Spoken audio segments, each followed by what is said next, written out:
A perfume that costs $6 to fill can retail for $90. That gap is the entire business model behind half the fragrance counter at your local mall. Here are 10 women's fragrance brands that survive on packaging and celebrity names instead of what's actually in the bottle. Number 10. Victoria's Secret. These are marketed as perfume but built like body mist. Formulas like Bombshell and Tease lean on synthetic fruit and floral notes with a low oil concentration, so they fade fast, usually within 1 to 3 hours. Industry estimates put the cost to fill a bottle at $3 to $6, while the brand charges $60 to $90 at retail. You're paying prestige pricing for something closer to an upgraded body spray. Number 9. Ariana Grande. Her fragrances sell in huge volume, but they come out of a designer licensing deal, not a perfumer's workshop. That means cheap synthetic musks, fruity esters, and basic vanilla accords built on a low concentration base. Estimated production cost sits around $4 to $7 a bottle, and retail runs $65 to $75. Nothing wrong with wearing one. Just know you're paying for the name on the label, not rare ingredients or long-lasting wear.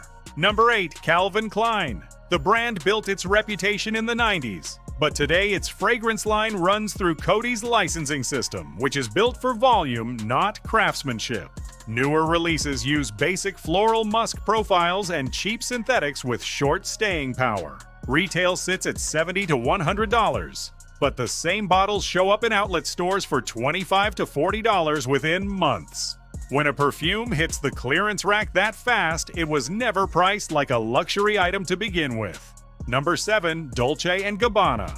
Light blue was a genuine hit when it launched, but everything since has been a variation on the same citrus musk base. Light blue intense, light blue forever, light blue escape, different names, similar formula. The brand is selling recognition, not new composition. These retail around $120, but often resell for half that within weeks of release, which tells you how much room is baked into that original price. Number 6. Marc Jacobs. Daisy and Perfect look great on a Sephora shelf, but the juice inside is a textbook fresh floral blend of synthetic gardenia, musk, and light strawberry ester. It's pleasant, it's safe, and it's simple. Bottles run $110 to $140 for a formula with low concentration and moderate projection. The bottle design is doing most of the work here, not the composition. Number 5. Juicy Couture. Viva La Juicy is one of the most recognizable sweet scents on the market and also one of the most synthetic heavy.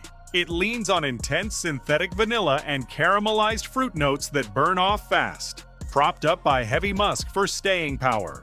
That's why bottles with a suggested retail over $100 regularly show up in discount stores for $20 to $35.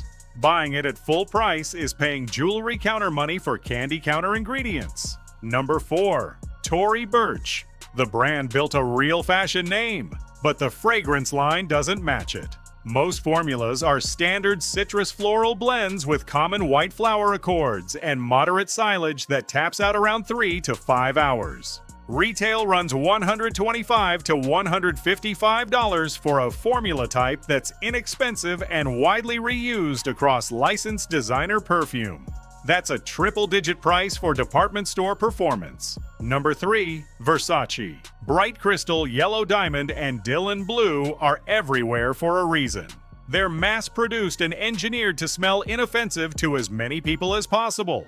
Bright Crystal specifically runs on synthetic pomegranate, peony, and light musk. Low concentration means low longevity, and heavy overproduction means heavy discounting. It retails for $110 but is commonly found for $35 to $50. Wearing it doesn't signal exclusivity. It signals you shopped the same counter as everyone else. If none of this is something your favorite YouTuber tells you, that's because most fragrance content is sponsored. This channel isn't. If breaking down where your money actually goes is useful to you, that's what subscribing does. Number 2. Bath & Body Works. Their fine fragrance mists are alcohol-heavy and mostly synthetic. built to evaporate fast and cost very little to produce at that kind of scale. Yet retail has crept up to $17 to $19 for the mists, and their eau de parfum versions now reach $39 to $59. Longevity is often 1 to 2 hours. Buying one expecting real perfume performance is expecting champagne and getting soda. Number 1. Chanel. Specifically the lighter end of the lineup like Chance Eau Tendre and Chance Eau Fraîche. Chanel absolutely makes excellent fragrances at the top of its range.